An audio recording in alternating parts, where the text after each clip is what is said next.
Dion win. Hi everyone, welcome back. Me for the very first time. Apologies for the lack of videos recently. I actually had a broken computer, which has been fixed now. I took a break, went to London, been up the mountains, been swimming. I live in a lovely area, a lovely part of Wales, so a bit of downtime has always been good considering I've got quite a busy couple of months ahead of me with film-based projects, and obviously film festivals are on the way. And I thought to myself this week, what should I actually review? I didn't have a clue because I have a backlog of films I want to talk about from the festivals, but recently one of my subscribers, Saka, actually recommended a film to me called House of Tolerance from 2011, and they told me, just watch this. And eventually I had a bit of downtime, I watched it, and I thought to myself, why is nobody talking about this? And that's why the film is kind of baffling me that much, and thus the reason the name of the title of this video, why is nobody talking about it. And this is a new series I want to kind of try out on the channel, where we look at films that don't get the attention they deserve, and potentially the reasons why, and the reasons why you should be watching them. So enough moidering, let's get to it. I'll set the tone of the film first before we get into the nitty-gritty of it all, but this film is set at the dawn of the 20th century at a very elegant Parisian bordello, and it exists as a cloistered world of pleasure, pain, hope, rivalries, and most of all, slavery. Forever in debt and confined within the brothel's walls, the seemingly pampered courtesans can only dream of a better life, of a client who will set them free by accepting to pay off their heavy debts.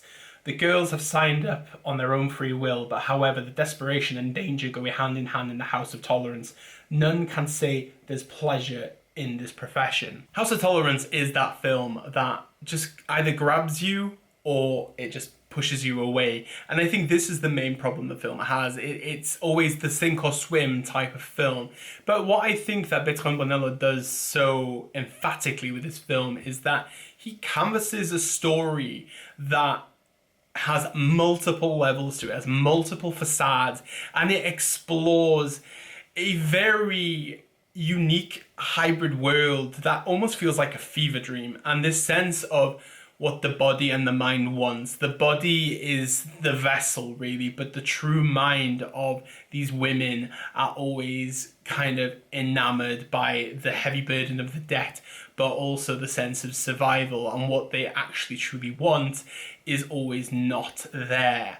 And the men that kind of submerge themselves within this house are the men that potentially might free them, but also they're the ones that might give more torment. And what I loved about this film, it was a 3.8 million euro budget film, so it's not that massive, and it was actually shot over 8 weeks. But what Bertrand Bonello does so well is that he confines everything to one set. This was one full set, and cuts between the rooms are not prominent whatsoever, so it flows like a spectre, really. It just kind of looks around and just witnesses the different stories that are happening in front of us.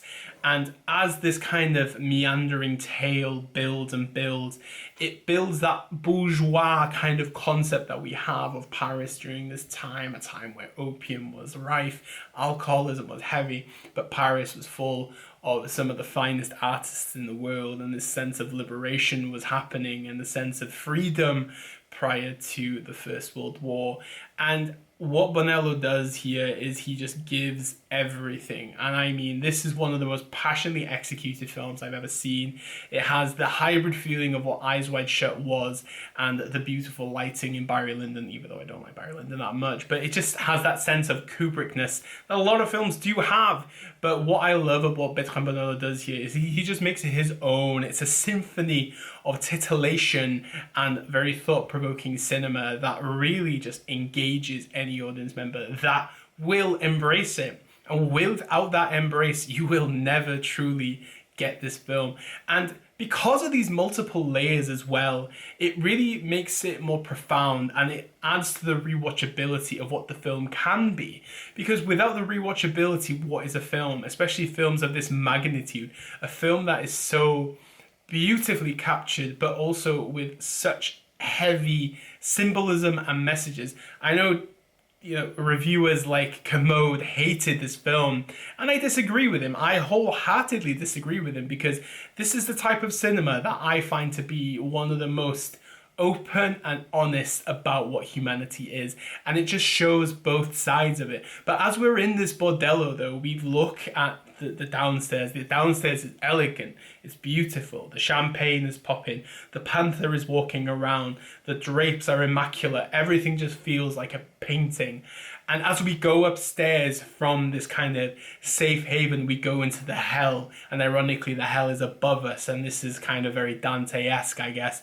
We look at this kind of very subversive sense of sinister men, and the things that they are doing to these women is just can be very disgusting and horrifying in many ways. But that sense of what the man wants is very different to what the woman is saying, and the sense of body and mind kind of hit each other.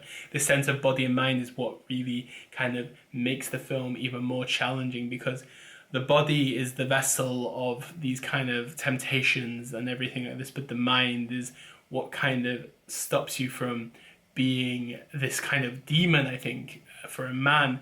And I think this sense of feminization is very important because it's to understand these stories, the stories of survival. Even in the sense of the modern era, Bertrand Bonello kind of takes it to that sense with the music that he uses. We have a lot of classical music, but also we use music from the 60s and the 70s, which is some of the best needle drops you will hear in cinema. But this sense of showing one of the oldest professions in humankind in the way that he does just gives this titillating sense of there's a human behind the face. And I really love this kind of sense of the Man Who Laughs from 1928, this homage of the cutting smile, this cutting smile that we see because of the clients that they have. It's a sense of hidden emotions and a woman who has kind of been disfigured by a man's ambitions and a man's sexual artistry, if you will, which is appalling. And the way that they just hide behind these horrifying kind of acts is unreal. The sense of survival for anyone is a way of understanding you as a person, and what happens to these women is absolutely horrible. But also there's a sense of life that courses through this film. They live together, they sleep together, they wash each other, they eat with each other, they read stories to each other. There's a unification, but also there's that sense of there is a duty to do, and without us having to do what we have to do, we are then sacrificing a lot more of ourselves. And it's this delicately harsh balance, and it's eloquently intriguing throughout.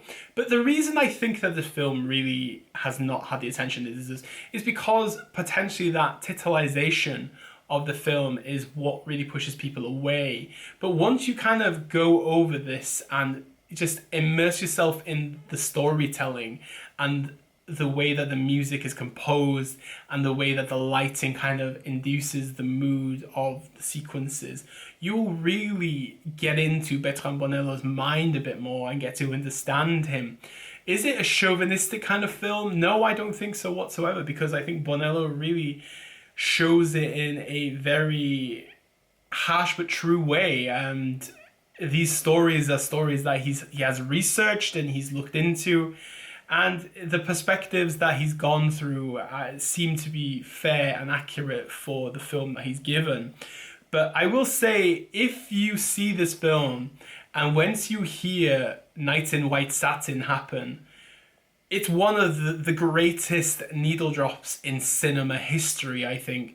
The minute that song comes on and you see the women dance, I was in tears because it was such a beautiful moment, and it really kind of just showed to me what cinema is about and what cinema can be to other people.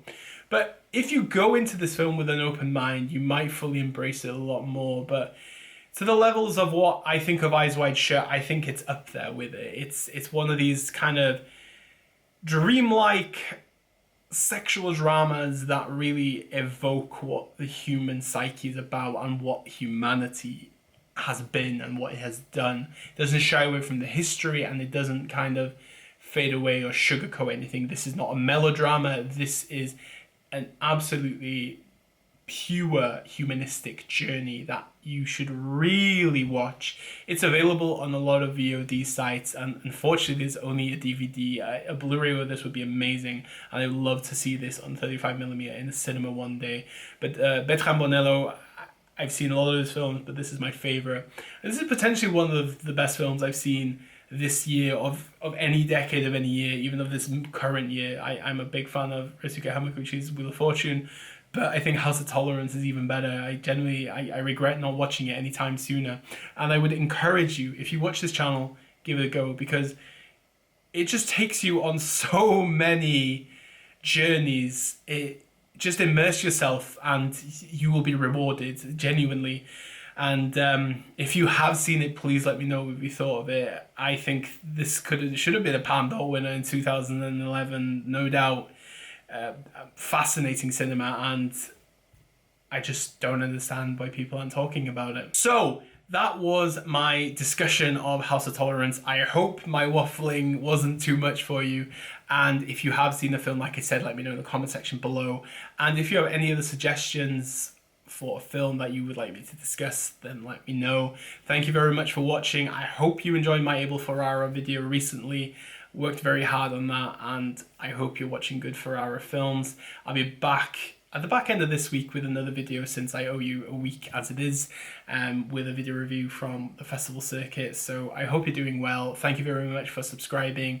Thank you very much for watching this, and I hope you're all doing just fine. And I'll see you later. Bye.